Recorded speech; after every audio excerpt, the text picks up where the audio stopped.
Good evening, everyone. Welcome to the Full Court Press. This is the place for the best high school basketball action in the Cape Fear. Nathan Falk is here tonight. I'm Dustin Dorsey, and boy, do we have a good show for you this evening.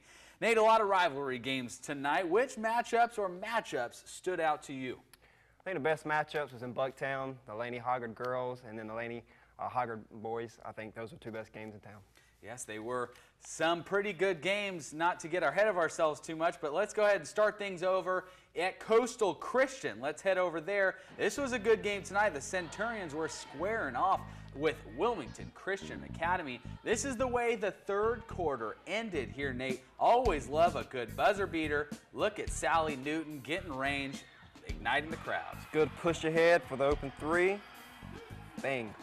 Good play there. Coastal led 32-9 going into the fourth quarter, and WCA didn't go away quietly. It was a block party tonight. There's one of them. There's another one of them. And here's one more for the road in case you missed the first two. Bam! Look at that. Get those shots out of here, Dustin. They are not having it tonight, but the shots would fall for Wilmington Christian Academy. There's a good play right there.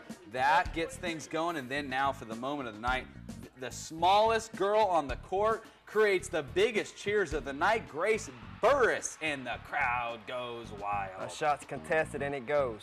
Love it. The Coastal fans love it. Chance of MVP reign all over the gym. Why not? Great moment for the Coastal girls, and the Centurions would carry the momentum to a win. Coastal wins their homecoming game 35-12 over Wilmington Christian Academy. Now time for the guys game. Coastal is looking for the sweep of Cape Fear and WCA this week. Let's see now if they got it done.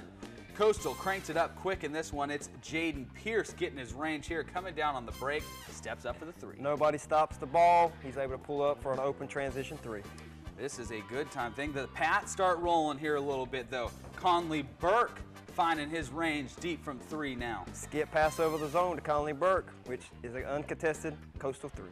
That works every time here. How about the drive there? He gets up, gets the foul call against him. That's a nice play there for the Pats, and then come back again. Nice, great read down low here. Gotta have ball you man when you're playing defense there. Didn't have it, slipped, got a layup. Coastal needs the momentum back. Kayla Vernon with the corner three. That will get the crowd fired up. And how about another? This isn't a replay. It's Skylar Davies from the same corner in front of the cameras for three. It's raining three. Coastal pulls away here. Yes, it is. Eddie Smith wants to get in the fun here now. Why not? He just had an assist, and he gets a three-pointer of his own. The offensive attack continued all night long for Coastal Christian, breaking records every week. Centurions get the Wilmington Private School sweep and knock off Wilmington Christian Academy by a final score 86-53. And now let's check in with the Mid-Eastern Conference. It's two of the best teams in the area meeting once again. Laney Hoggard, round three. I love this matchup. Jensen's playing the pass lane. She gets an easy layup. Bucks is off and running. Nice to have her back after getting hurt last week, but she's coming in here now. Look at Nia Rivers over to Lexi Melville. Good play there.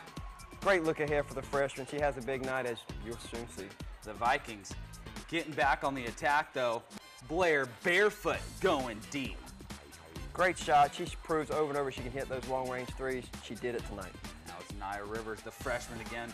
Nice bank shots open this evening. Good play there. Then we come back, Hoggard on the attack. Lola Lovett looking for the shot. Can't get it to go. Ellison Luthan gets a rebound, and it's Blair barefoot that finishes it. There she is again. She's just always there at the right place at the right time. Now this game goes into overtime, tied at 39. Vikings looking to try to get another win against Laney. Blair barefoot, nice play. Stop the basketball. No, kids have to stop the basketball. Sorry, the coach coming out of me there. That's okay, that's okay. Coach this one up here, Coach. What do we got going on here? Here's what I like about this shot. You can see it right here is how she has the courage to make it. Make or miss, she has the courage to take that shot at the freshman. That shows you how big time she is. And that is your game winner, ladies and gentlemen. Laney's going nuts. They win it 42-41. And after this one, we caught up with Sanaya Rivers, the hero, and Coach Ashley Birding with their thoughts on the win. So when I shot that three, I was just like, I don't know if it's going to go in, but it went in, and I don't know, now we won the game. So. They were two close games. Came down to the little things that we didn't do the first two games, and then finding a way, believing that it can happen, not just putting ourselves in the spot for it to happen.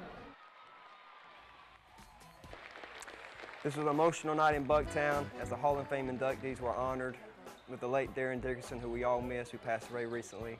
This is always a great event and classy affair in Bucktown. Yes, and it's Bucktown getting things going. DeMarcus McLaurin, flight 22. Nice play down low there. Get the Bucks in the movement here, but it's Sebastian Hader coming back. He had a big night today, Nate. He sure did. I like this next play coming up here by Hoggard, if we can see it here. You have a slip drag screen. We drive it to the shooter's side, pitches it, Sebastian knocks it down for the Vikes. Hader again in the corner. Hoggard continues things going here. We got Parker Nolan coming with the ball. Finds his man, Josh Jones, the quarterback. Once again, ball you man, you lose your team, and that's what happens. Laney comes back now on offense, trying to get things going. We got Kyrie Cobb, DeMarcus McLaurin again. He's a beast down low. Just eating down there. It is a big night for Hoggard this evening. They win it 56-40. They're getting things going. Now let's keep things with the rivalry theme. It's time to check in with Brunswick County foes, Cougars and the Scorpions. Let's go ahead and check out these highlights. This is a perfect inbound play here. Great play, Sean Devine. It's a nice OB play, and the coach works on that, obviously, and it worked to perfection. That's another guy you're familiar with. Who's this guy? Hey, that's a Flight 22 guy right there. Andrew Mosley. Yes, it is. South Brunswick keeps things going. This is a great play from the perimeter, drives in. Good play on the inside. It's a good take, good left hand, straight through the defense, through the gut of it. Great play. North Brunswick battling. Good look at that, just tosses up. Gets the play to fall. Good play by North Brunswick here, and they continue on the attack. Nice play right in front of the cameras, but get out of here. Get that shot out of here. No, no, no. It's South Brunswick with the big block and the win, 75-54. So Nate, this point of the year, everyone's starting to feel that strain of a long season. How can they keep these things going over the last couple weeks? It's always a touchy situation with the way basketball works. It's the only sport in high school that's both semesters. So you have Christmas, then you get into a day off for the Martin Luther King celebration, then you get into exams. We've had snow days. So continuity and consistency and just having that focus is important for teams to get. It's hard. It's got to be key. Definitely a tough sport, but hey, we got more of that basketball action you love coming up after the break. We'll check in with Bladen and Columbus counties for some Three Rivers action. Keep it locked in to the Full Court Press.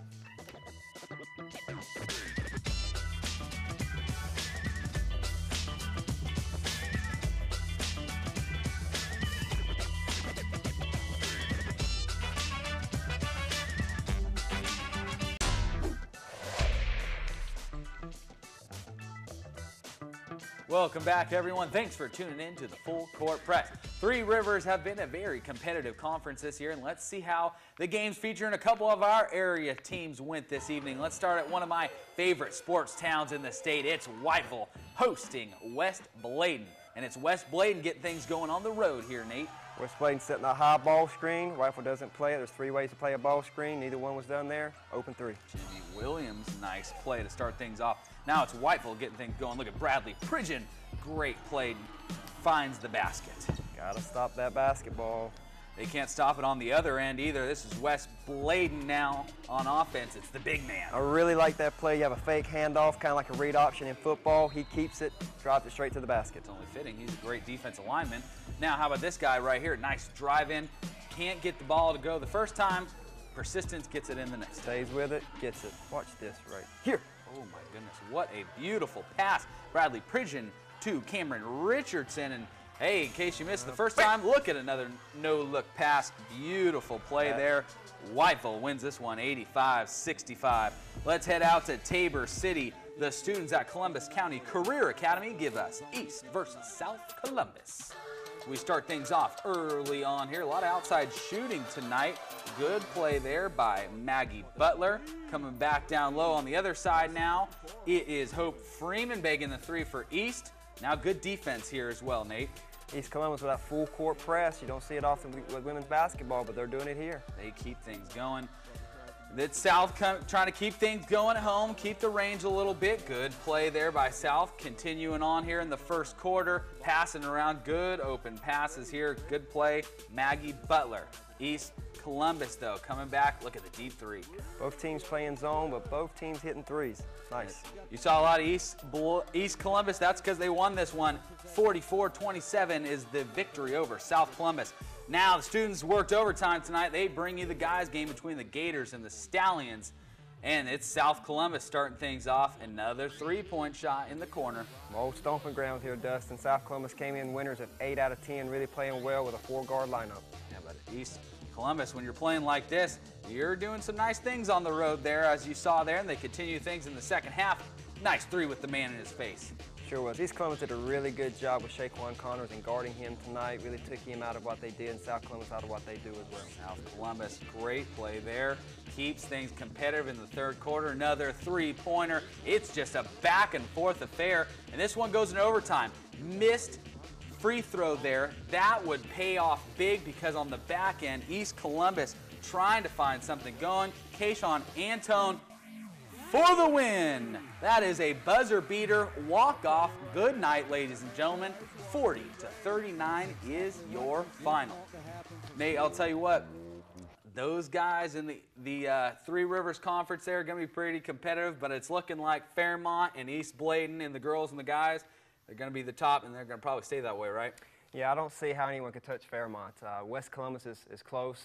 I think they're right there, but they got beat kind of bad by Fairmont. East Bladen, I just think Coach Patty Evers and what she does is just great, and they're just rolling. It's going to be tough. Yes, it will. And it's going to be tough to end the show, but we're going to have to do it, unfortunately. We will wrap up the show next with the play of the night, but first, it's all the rest of the scores from this Friday night of basketball.